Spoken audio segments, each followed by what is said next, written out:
No changes. Same coach, same quarterback, same results.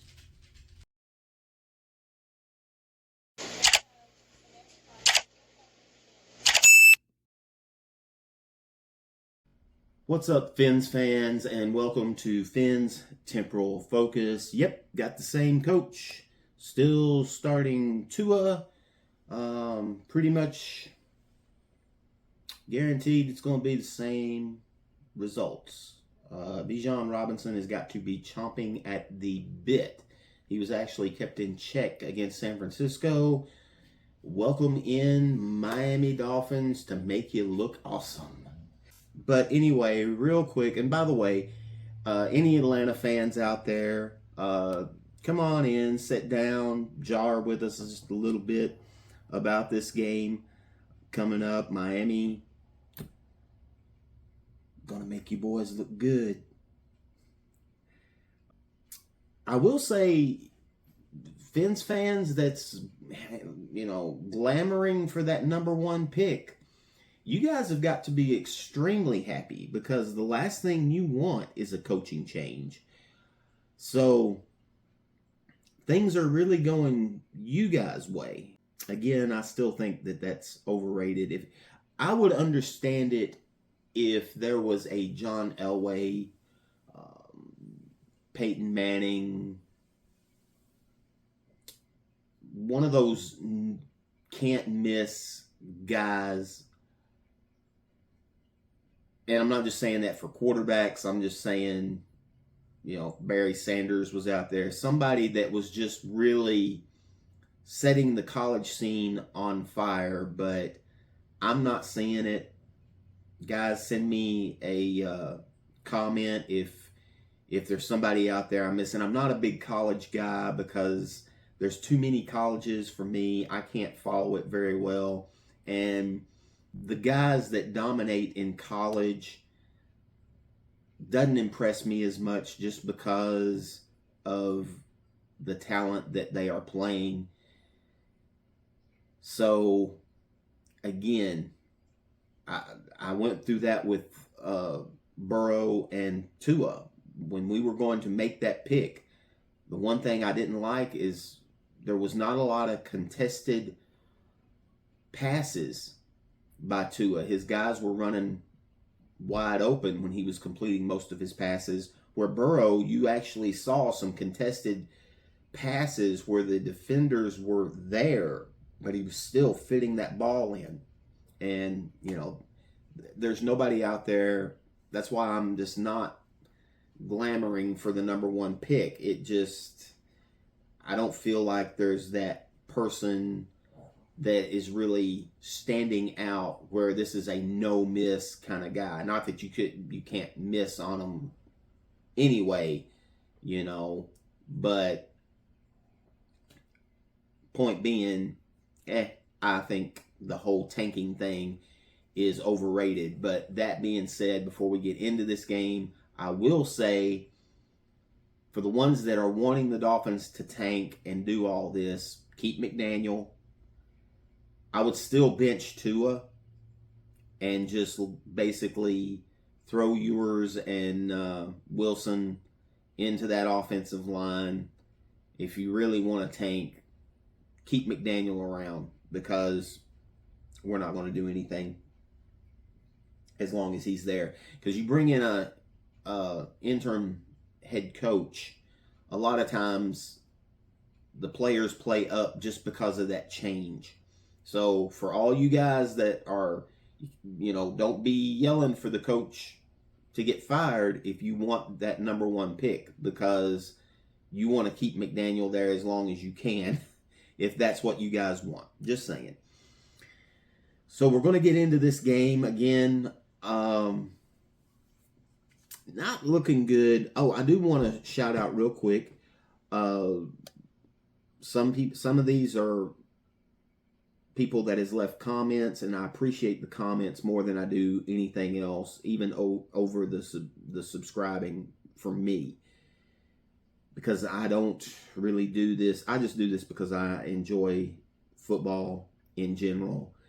So I do like the comments and really wanted to shout out real quick. And I had a Patriots fan, I guess they deleted their comments. I really wanted to shout him out because we had what I thought was a very nice conversation, but I don't remember what the what his tagline was. But anyway, Stephen Haywood 5775, Dirk 61, Slim Rick 6, Six Ring Check Parks, and Robert Gonzalez want to thank you guys for checking out the channel. Appreciate it very, very much. Okay, we're going to get into the injury report. We'll start with Miami real quick. Not a lot going on there. You got Waddle, who's got the hammy. He's going to be questionable. He was limited in practice Wednesday and Thursday. Waller is out. He is on IR, a torso injury for him. And plus, the way the season's going, I don't think he's coming back. Honestly, a lot of these guys that are on IR at this point, I don't know if they're going to come back. Especially like Daniels. I really don't think he's going to be back, at least for this debacle that the Miami Dolphins are in. Jackson may come back, try to get some playing time in. And then of course Sanders. I don't know about the Sanders situation. Obviously, he may come back.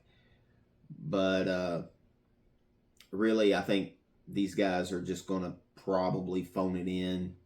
And I don't blame them. Not at this point. Even if it's a small injury, kind of phone it in. Let this season go. There's nothing to play for. Move on. Elijah Campbell, the safety's got a quad. He is questionable. And then Julian Hill with an ankle is questionable at tight end as well. So that would only leave Tanner Connor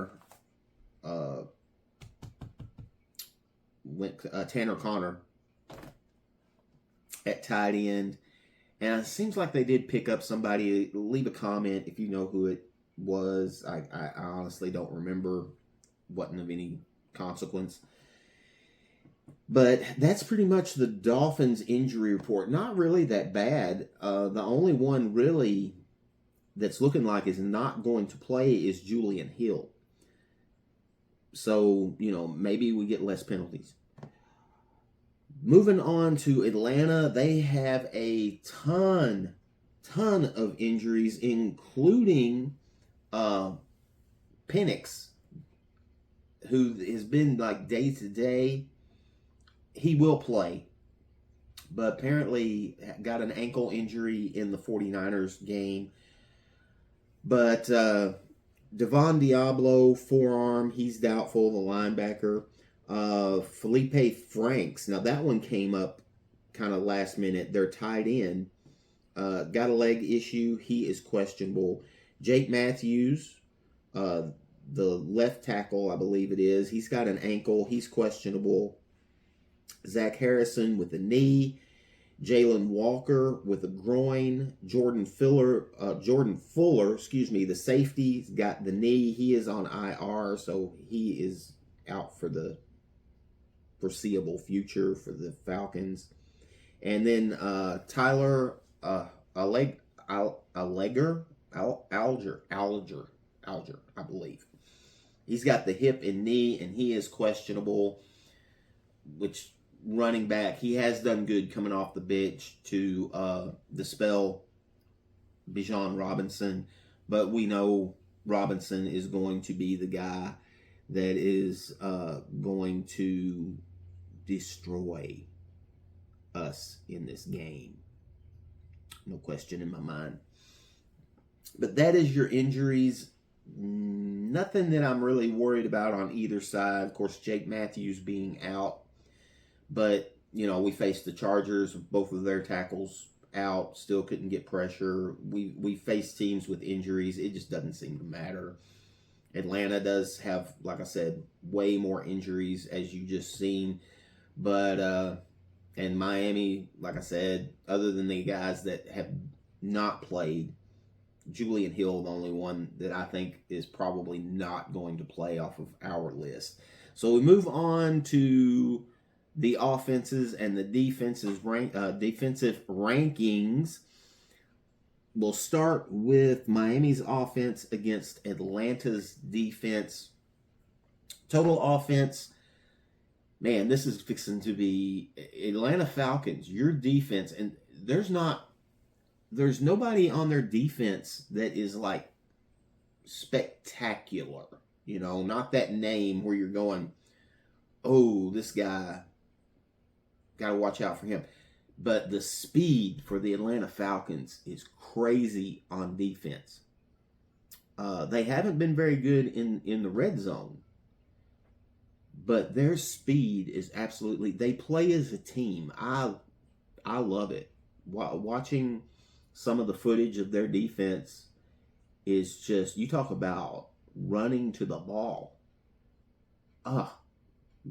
Hats off to you guys. Y'all's defense looking great, as it will show in these rankings. Again, Dolphins, 279 yards a game, 23rd. The Atlanta Falcons, number one defense in the league, allowing 265 yards per game.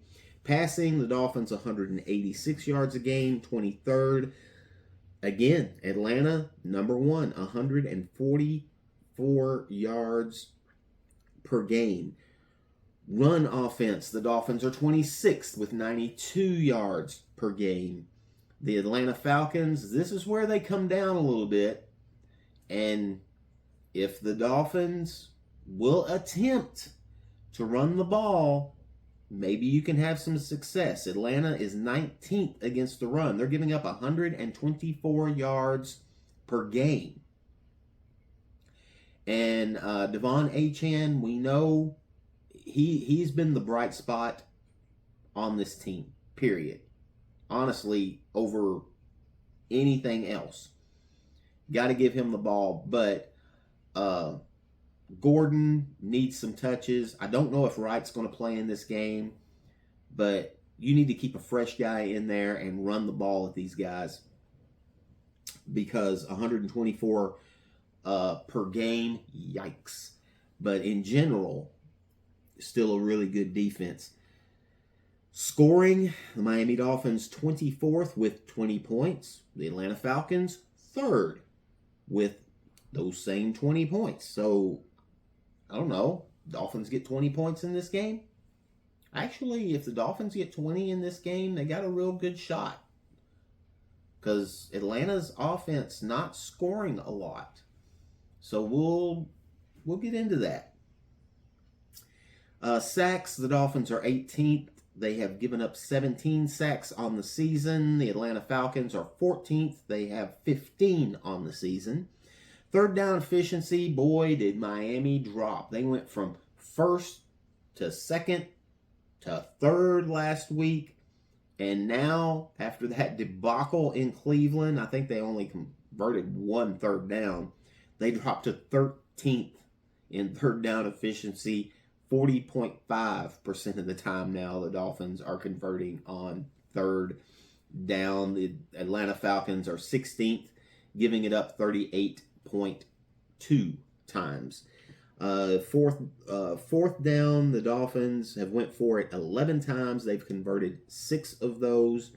Atlanta has given up 6 fourth downs out of 8 attempts by their opponents. And then, of course, you have turnovers. All Tua. I've been saying it every week. All Tua. The Dolphins are 29th now in turnovers. They have 12 total, 10 interceptions, 2 fumbles. And I'm sorry. I apologize to Tua because one of those fumbles was not on him. I forgot about that. It was a kick returner, but it wasn't Washington last week. But anyway, one of those turnovers was not Tua. Sorry. And you have Atlanta, who is 8th. They have 9 turnovers that they have forced this season. 6 interceptions, 3 fumbles. And we flip it over. Atlanta's offense against Miami's defense.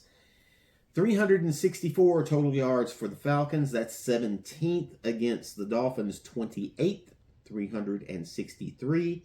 Passing, the Atlanta Falcons, 228 yards a game. That's good enough for 19th against the Dolphins, 13th.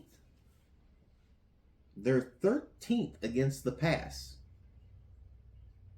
That sounds good, but you realize that's because nobody throws the ball against us. Why throw the ball when you can rush it for 200 yards a game? So, is what it is, but we are 13th, 203 yards passing per game. Rushing, as we move on to that, the Atlanta Falcons 12th in rushing, 136 yards a game. The Miami Dolphins dead last, which goes back to that whole passing grade. But dead last, 32nd, 159 yards per game. Scoring, the Atlanta Falcons are 30th. They've only scored 18 points a game. Now, looking at what I've seen, it seems like they're running the ball really well, but they're having trouble in the red zone. Now, that holds well for the Dolphins because, ironically, Miami has done well in the red zone. I want to say top 10 on both sides of the ball. I'm not sure on the offense, but I know the defense, I want to say, is like 9th in red zone defense. And I think the offense is like 10th or 11th in red zone. It's just getting there. And of course, teams have no problem getting there on our defense, but our problem is the big play. Miami just cannot stop the big play. And they can't stop the short play either, apparently, until they get to the red zone. So, but a bright spot's a bright spot. And we have a top 10 red zone defense. Woo! Moving along. Dolphins, by the way, is scoring. They're giving up 29 points a game. That's good for 30th. God, this defense sucks. Sacks. Falcons really good in this department. They're 4th in the league. They've only given up 9 sacks on the season. The Dolphins are 20th, sacking the quarterback 14 times on the season. Third down efficiency, Atlanta Falcons are 9th, 42.3% of the time they're converting against the Dolphins, who are 29th, 46.4% of the time. The Dolphins are giving up third downs. On fourth downs, the Dolphins are still absolutely, the opponent is automatic on fourth down, 8 of 9. 8 of 9 on fourth down. The Atlanta Falcons offense, they've only converted 4 out of 11 on fourth down. So they haven't done real good on fourth down. Maybe something gives there in this game, one way or the other. It'll be the other. Atlanta's going to end up going for it fourth down 3-4 times and get it. So that was supposed to be a joke. Anyway, and then turnovers, the Atlanta Falcons are 9th. They have only turned the ball over 6 times, 3 interceptions, 3 fumbles. The Dolphins, on the other hand, 23rd with 6 as well. 1 interception, 5 fumbles that they have got for you. And that is it in a nutshell. But when you look at these stats, this game looks so lopsided. And Bijan Robinson is going to eat us alive. I have no question. Michael Penix doesn't scare me. So again, I think our pass defense is going to be fine. We might even break top 10 next week. Who knows? But that's because our run defense is fixing to really, really get busted in this game. Bijan Robinson, he's averaging 5.4 yards per carry, and that was before he played the Dolphins. Dang. He may have 8 yards per carry by the time he gets done. Anyway, and Robinson's also one of their top receiving threats. 30 catches, 390 yards, a couple of touchdowns. But again, the passing, not a real threat there. Michael Penix has looked good at times, looked rough at times. We'll just have to see how that goes. Miami could make him look good, especially if we can't get after him. And their offensive line is really stout up front. So we haven't been able to get to injured teams or bad offensive lines. We haven't been able to pressure the quarterback. Atlanta's got a good offensive line. So I don't know if we'll get much pressure there at all. And the only real threats other than Bijan Robinson is Drake London and Kyle Pitts. That is really about it. And they're both big guys. London 6'4", Pitts of course 6'6", and Miami can't stop a tight end if their life depended on it. So those are the guys that I'm really worried about with Michael Penix Jr. But Bijan Robinson is fixing to destroy this team. That is my true feelings on it. Now, London has 38 catches, 469 yards, a couple touchdowns. Kyle Pitts, 30 catches, 285 yards, and a touchdown. And really, there's nothing past those three guys in receiving. So,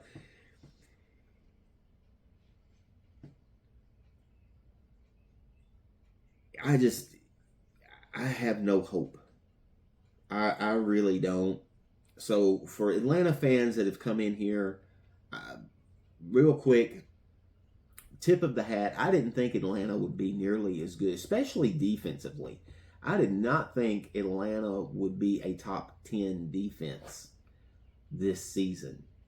And here you are sitting at number 1 total defense, number 1 pass defense. Not so good in the run, but at the same time, still, like I said, you got guys really flying around and playing hard for you guys.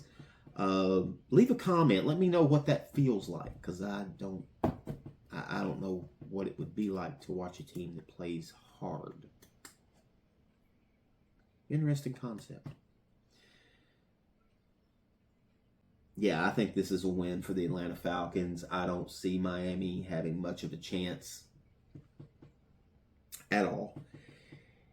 And I am going to, real quick, because I was going to make a video on it, as everything's being said about maybe benching to McDaniel not being fired and all this stuff. And I almost made a video on talking about it a little bit. But I'm just going to end this one with that. And I started this one with that technically, because that is my feeling on it. At this point, what is the point of firing McDaniel if you want the number 1 pick? There's none. There's no reason to fire Mike McDaniel if you want the number 1 pick, because he can hand it to you. Now, the GM spot, that's a little more complicated, because everything I've heard, the Dolphins are not going to do a fire sale. There might be 1 or 2 players that they'll trade during the trade deadline. But everything that I have read or seen, they are not interested in just absolutely breaking this team down and getting rid of players. You're going to have, like I said, 1 or 2, maybe 3. And I don't think any of them will be a surprise. Obviously, Chubb. I don't know about Phillips. I felt like Phillips might be on that block, but the way I'm understanding it, Phillips may still be here. The team likes him, wants to keep him around. Maybe him and Chop would be our edge rushers going into next season. But in general, you have your core players. You have Waddle. You have Achane. You have Phillips. You have Chop.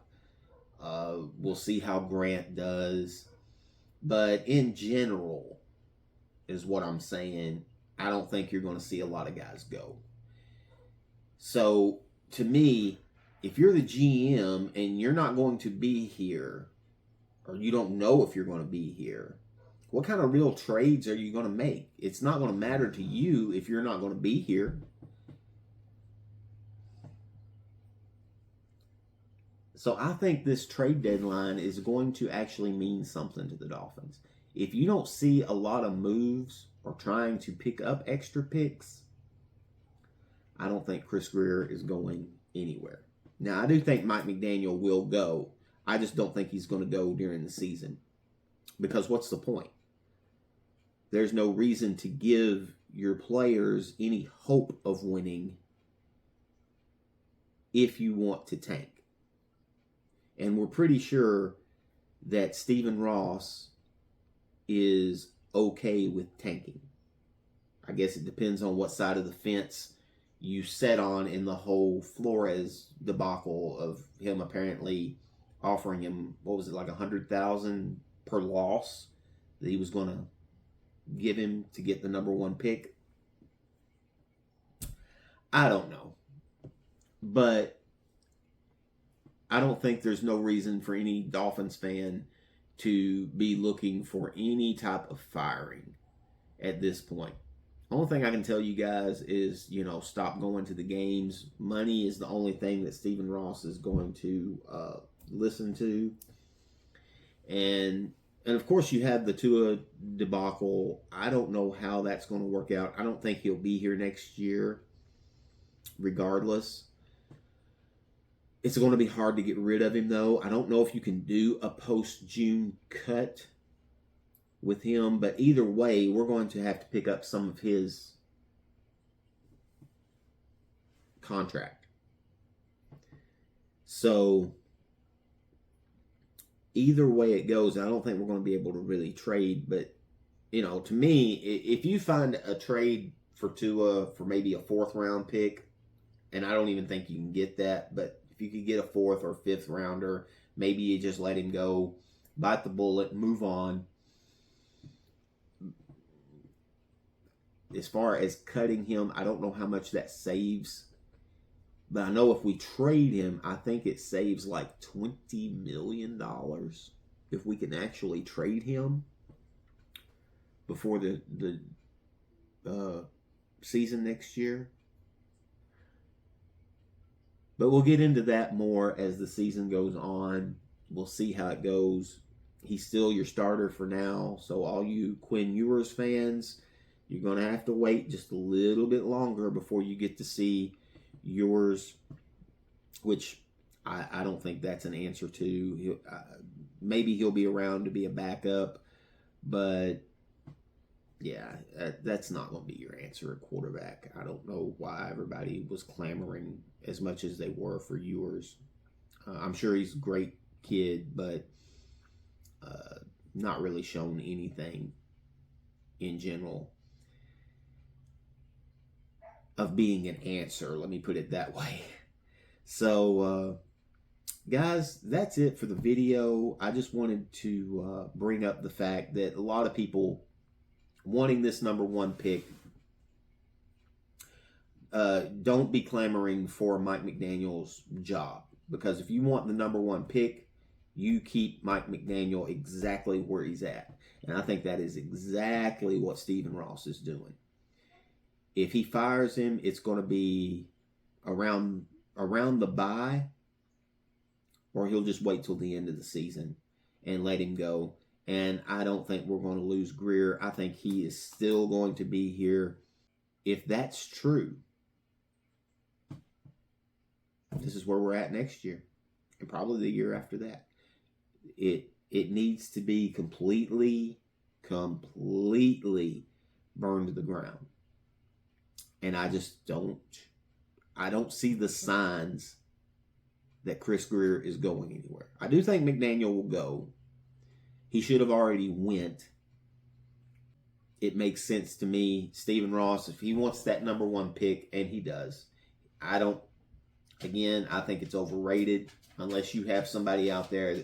And let me know again in the comments, guys, if there's somebody I'm missing. I know there was the whole Arch Manning, and there's another quarterback kid.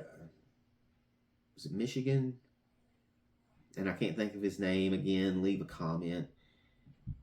But I haven't looked at any film on anybody. But there's nobody out there where you're going, oh, I've got to have this kid. Gotta have him. Pound the table for it. There's nobody out there like that. So there's several different directions you could go if you have this number one pick. But nothing worth throwing the whole season down the toilet, which it's already down the toilet. Don't get me wrong. I'm just saying,